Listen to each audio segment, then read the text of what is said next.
কেউ নিজের কর্মফলের হাত থেকে বাঁচতে পারে না। স্বয়ং মহাদেবকেও ওনার কর্মফল ভোগ করতে হয়েছিল। উনি কিছু না ভেবেই ভস্মাসুরকে বর দিয়েছিলেন। তার পরিণাম স্বরূপ যেটা হলো যে ওই ভস্মাসুর যাকে মহাদেব বরদান করেছিলেন তার হাত থেকে নিজের প্রাণ বাঁচিয়ে ওনাকে পালাতে হলো। এই সংসারে এমন কেউ নেই যে নিজের কর্মফলের হাত থেকে বাঁচতে পারে। সবসময় এটা ভেবে দেখুন যে কর্মটা আপনি করছেন সেটা শ্রেষ্ঠ কিনা।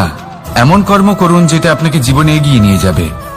নিজেকে সৎ পথে রাখুন, কিন্তু এটাও সুনিশ্চিত করুন যে জীবনে যে কর্ম আপনি করছেন তাতে অন্য ব্যক্তির উপর কি প্রভাব পড়ছে, তাতে উনি দুঃখ পাচ্ছেন না তো।